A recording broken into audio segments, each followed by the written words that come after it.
కుక్కతోక పట్టుకుని గోదావరి ఎదడం, అమెరికాను నమ్ముకుని అంతర్జాతీయ పరిణామాలతో ఫాలో అవ్వడం అనేది ప్రమాదకరం. నేను చాలాసార్లు ప్రస్తావించాను. అమెరికా తన అనేటువంటి దానికోసం దేన్నైనా నాశనం చేస్తుంది, దేన్నైనా స్నేహం చేస్తుంది. పాకిస్తాన్ని మొదట్లో భుజానెత్తుకుని భారత్ని చెడగొట్టింది, భారత్ని ఇప్పుడు భుజానికి ఎత్తుకుని పాకిస్తాన్ని చెడగొడుతుంది. అది పచ్చి స్వార్థపూరిత దేశం. వాళ్ళ దేశ ప్రయోజనాలు వాళ్ళకి తప్పదు. అది ఇప్పుడు అమెరికాని నమ్ముకుని మునిగిపోయింది అకూస్ భాగస్వామి అయినటువంటి ఆస్ట్రేలియా. వాస్తవంగా ట్రంప్ హయాంలో అక్కడ రాజకీయ పరంగా కరెక్ట్గా ఎన్నికలకు ముందు ఒక కాన్సెప్ట్ని తెర మీదకి తీసుకొచ్చాడు.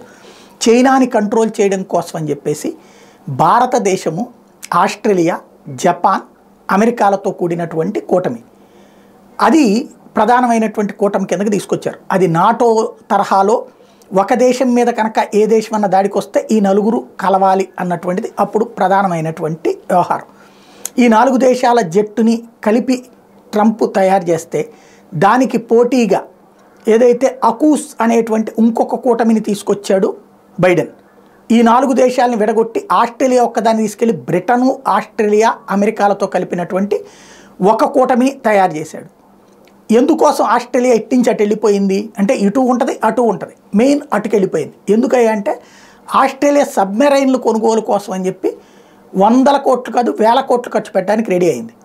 అది నిర్మించి ఇవ్వడానికి మరొక వైపున సిద్ధపడ్డటువంటి పరిస్థితి కూడా ఫ్రాన్స్కు ఉంది. ఫ్రాన్స్ దగ్గర కొంటోంది. కానీ ఆ బేరాన్ని తను లాగేసుకోవడం కోసమని అకూస్ పెట్టి ఆస్ట్రేలియాకి సబ్మెరైన్లు మా దగ్గర ఉన్నాయే ఇచ్చేస్తాను నీకు ఒకటి, మిగతా 2 తయారు చేసి ఇస్తామని చెప్పింది. ఆస్ట్రేలియా అటుకెళ్ళిపోయింది. ఇప్పుడు ఆస్ట్రేలియాకి ఒక పెద్ద జలక్కిస్తూ కీలకమైనటువంటి నిర్ణయం తీసుకుంది. ఏది బైడెన్ సబ్మెరైన్ మూవ్ వచ్చి amid speculation that America might abandon the NATO alliance depending on the outcome of the presidential election, another US-led military alliance is facing headwinds. The announcement of a cut in submarine production in Biden's defense budget has sent ఇది ఇప్పుడు సబ్మెరైన్ల తయారీకి ఇచ్చేటటువంటి బడ్జెట్ని తగ్గించడానికి Biden సర్కార్ నిర్ణయం తీసుకుంది. అది జరిగితే వాడికి సబ్మెరైన్లు తయారు చేసి ఇచ్చేవాడు ఎవడు? తద్వారా ఆస్ట్రేలియా వాడు రెంటికి చెడ్డరేవడిగా మారతాడా చూడాలి.